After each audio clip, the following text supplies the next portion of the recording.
¿Qué tal amigos? Bienvenidos a un episodio más de la Biblia bajo los lentes en esta serie que estamos haciendo sobre el Evangelio de Marcos. Hoy día vamos a estudiar el Evangelio de Marcos, por supuesto, el pasaje que está en el capítulo 3 desde el versículo 1 hasta el 6. Y vamos directamente al texto porque hay mucho que decir y es un texto extraordinariamente interesante y bien conocido por todos. Dice así el texto. Entró otra vez en la sinagoga, se refiere a Jesús por supuesto, entonces entró otra vez en la sinagoga y estaba allí un hombre que tenía la mano paralizada. Y estaban al acecho a ver si lo sanaría en sábado, a fin de acusarlo. Entonces dijo el hombre que tenía la mano paralizada, ponte de pie en medio. Y a ellos les dijo, ¿es lícito en sábado hacer bien o hacer mal, salvar la vida o matar? Pero ellos callaban. Y mirándolos en derredor con enojo, dolorido por la dureza de sus corazones, dijo el hombre, extiende tu mano. Y él la extendió, y su mano le fue restaurada. Los fariseos salieron enseguida, junto con los herodianos, y tomaron consejo contra él, cómo destruirlo. Vamos a parar la historia aquí. Entonces Jesús entra nuevamente en la sinagoga. Recordemos que Jesús todavía está en Galilea. Así es que debe ser alguna de las sinagogas de Galilea o incluso probablemente la sinagoga de Cafarnaúm. Y bueno, la historia cuenta que había un hombre con la mano paralizada eh, y evidentemente esta historia sucede un sábado, entonces es un sábado en la sinagoga, es decir, durante el culto principal de la semana. Eh, Debe haber sido el culto de Saharit del sábado en la mañana. Y ya había expectación, las personas estaban esperando a ver si Jesús iría a sanar a esta persona o no. Esto incluso huele, el texto no lo dice, pero huele a que llevaron a la persona con mano paralizada expresamente ese día a la sinagoga como para tenderle una trampa a Jesús. Huele así, pero el texto no lo dice, es solamente especulación mía. Eh, pero el caso es que toda la gente estaba expectante por si Jesús iba a sanar a esta persona. Porque para ellos, al parecer para el judaísmo ortodoxo, el judaísmo fariseo de la época de Jesús, habría sido considerado una transgresión del sábado sanar a esta persona. En el video pasado yo cité textos rabínicos que muestran que el judaísmo rabínico posterior a Jesús, al menos del siglo segundo, considera que salvar la vida en sábado es lo que, es lo que hay que hacer, digamos. El- de hecho, en el judaísmo rabínico se enseña que cualquier ley de la Torá puede ser violada, incluyendo las leyes del sábado, con tal de salvar una vida que esté remotamente en peligro. Así es que probablemente hoy día, en el judaísmo actual, esto no causaría, la acción de Jesús de sanar en sábado no causaría tanto escándalo, pero parece que en el siglo primero sí la situación era muy escandalosa. Y, y lo primero que uno puede darse cuenta es que Jesús percibió que había un ambiente tenso y percibió que los estaban acechando. Así es que uno podría pensar que a lo mejor Jesús debía haber sido más prudente y decirle al hombre, mira, terminemos el culto y después del culto nos reunimos a la afuera de la sinagoga y yo te sano. O uno podría haber dicho, o Jesús podría haber dicho, mira, espera que se ponga el sol y nos juntamos en tal parte después de la puesta de sol, después haber hecho la ceremonia de Abdalá, de la separación, ¿no es cierto?, de la despedida de sábado, y nos juntamos ahí y yo te curo. Total, has esperado toda una vida para ser curado. ¿Qué, ¿En qué te puede incomodar esperar algunas horas más para ser sanado? Pero Jesús no hizo eso. De hecho, Jesús sabía que al, al sanar a este hombre, eh, él iba a interrumpir drásticamente el culto sabático y al parecer no le importó. Jesús le dio prioridad al hombre enfermo frente al culto formal y al más importante de los cultos formales en la semana judía. Y él lo curó igual, sabiendo que iba a ser un escándalo. Y de hecho el escándalo se produjo y se terminó el culto, ¿no? Porque se dice que los fariseos se fueron. ¿No? Se acabó el culto, no hubo ceremonia en esa sinagoga ese sábado porque Jesús prefirió sanar al enfermo antes que respetar el culto formal. Y esto tiene todo sentido del mundo desde el punto de vista bíblico, porque en la Biblia es muy claro que para Dios nada significa el culto formal cuando este culto formal no está acompañado del alivio del sufrimiento de los seres humanos. Es decir, de alguna manera, para Dios, lo principal de la religión no es el culto formal, sino que es el alivio del dolor humano. Es la reparación de este mundo lo que es esencial para Dios, mucho más que el culto formal. El culto formal, por supuesto, tiene su importancia religiosa y podríamos hablar de eso.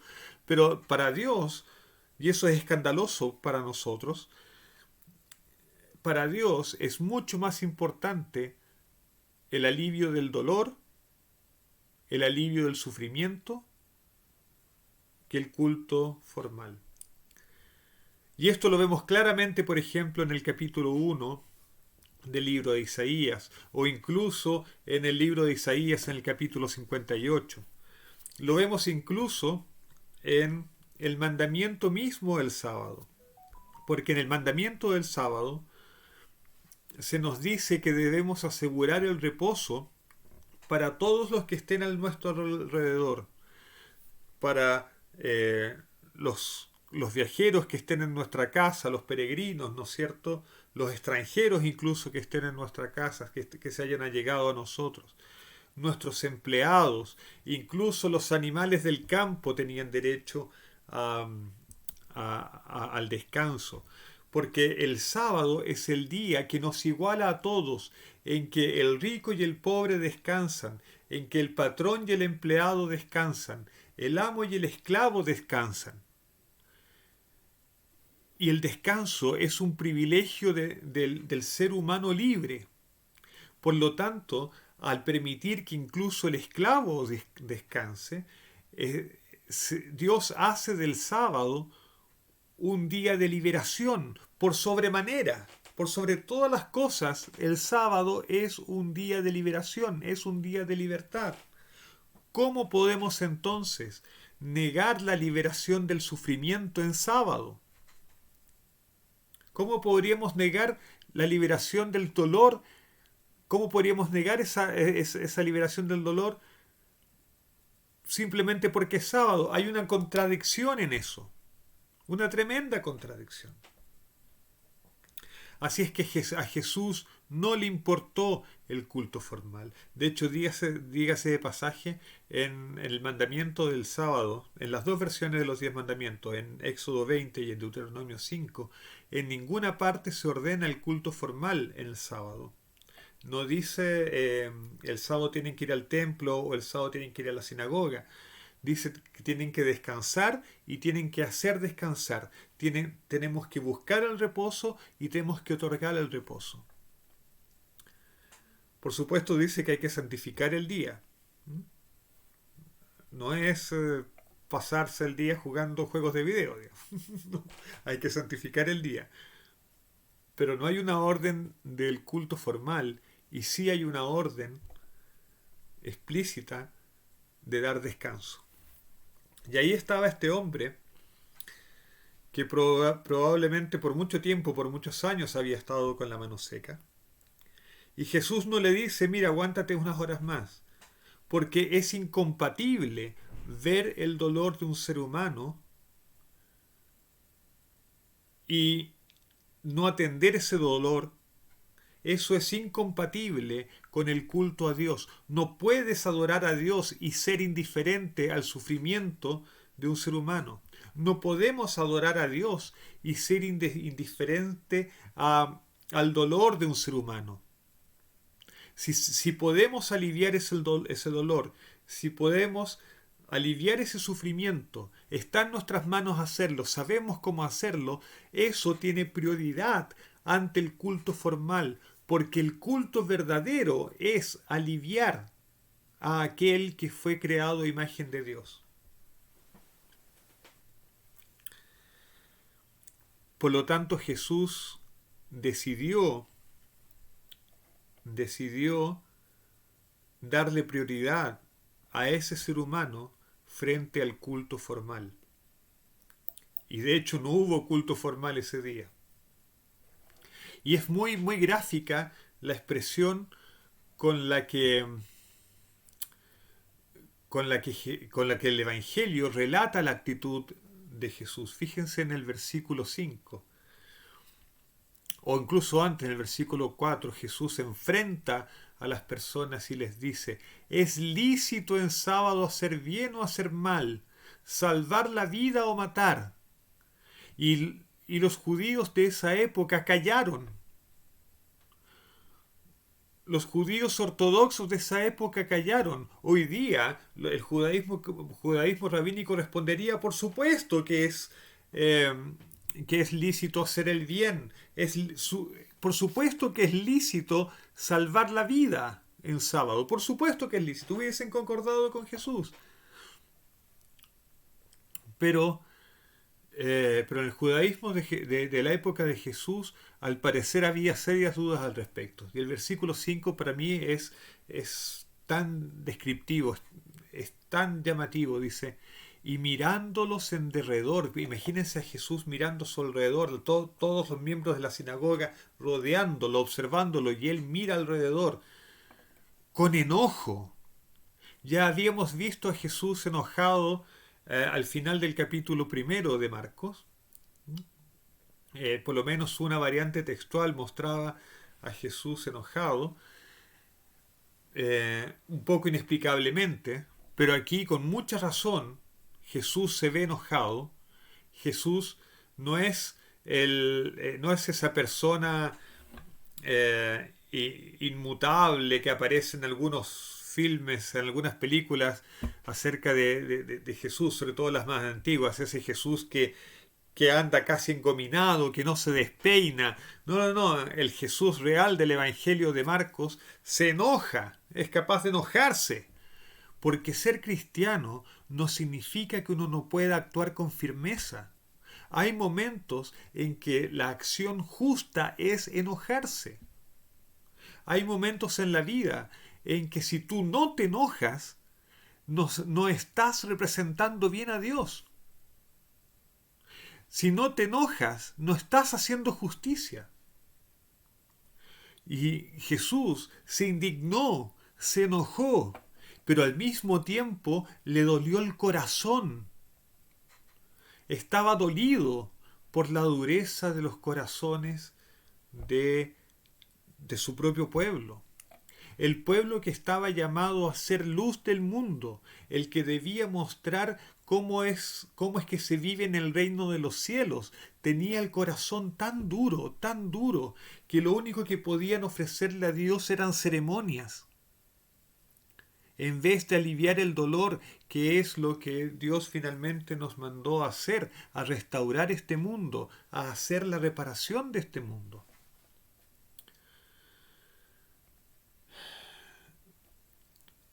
Y dijo al hombre, extiende tu mano, y él la extendió, y su mano le fue restaurada. Y los fariseos salieron indignados, reclamando. Y se juntaron con los herodianos. Los herodianos eran en realidad un partido político. Eran aquellos judíos que apoyaban el régimen de Herodes, un régimen usurpador sin duda. Y a través de Herodes la alianza con Roma. Así es que aquí se juntan judíos ortodoxos que en lo más íntimo de su corazón oran a Roma, se juntan con los herodianos que no tienen empacho en hacer pactos con Roma para tener el poder o para obtener una cuota de poder. Y estos dos bandos tan distintos se unen para tramar contra Jesús, para ver cómo lo mataban en realidad. Para conspirar, se unen para conspirar contra Jesús. Y ciertamente el versículo 6 nos parece escandaloso, sin duda nos parece escandaloso. Nos parece que nosotros jamás haríamos eso. Sin duda, ¿cómo alguien podría conspirar contra Jesús? Y yo me pregunto hoy día, ¿cuánto tiempo hubiese durado Jesús en nuestras iglesias? ¿Cuánto tiempo hubiese durado Jesús en nuestras iglesias cuando Él es capaz de interrumpir un culto formal, el culto sabático, el culto más importante de la semana, y permite que no haya culto con tal de sanar a una persona? Quizá en las iglesias más moderadas lo habrían reprendido verbalmente y le habrían dicho, mira Jesús, te equivocaste, debiste haber esperado el final del culto o el final del sábado. Pero ¿en qué iglesia nuestra, en una situación parecida, no se hubiese reunido el Consejo de Ancianos o la Junta Administrativa de Iglesia completa? ¿En cuál de nuestras iglesias no nos hubiese parecido mal que el culto sabático se hubiese interrumpido simplemente por sanar una persona? ¿En qué iglesia nuestra no hubiésemos criticado a Jesús por hacer tumulto en la iglesia? ¿En qué iglesia nuestra Jesús hubiese durado más de 30 segundos allí dentro? Sí, dirán algunos, pero jamás habríamos conspirado contra Jesús. Ah, no. ¿Y cuántas veces nosotros no conspiramos contra Jesús? ¿Acaso no conspiramos contra Jesús cuando nosotros preferimos nuestra propia comodidad antes de ser instrumentos de Dios para sanar este mundo? Porque el propósito de la iglesia no es la realización del culto público. El propósito de la iglesia es que nosotros seamos los instrumentos de Dios para la reparación de este mundo.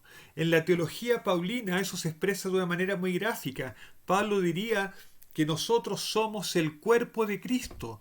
Eso significa que nosotros somos las manos de Cristo, los pies de Cristo, la boca de Cristo. Somos el pecho de Cristo que acoge, donde la persona abrazada puede apoyar su cabeza y puede sentir el latir del corazón de Jesús. Nosotros estamos en este mundo para ser el instrumento de Dios, para reparar el mundo. Y muchas veces nosotros preferimos dedicarnos simplemente a la repetición semanal de un culto formal antes que de participar en la reparación de este mundo.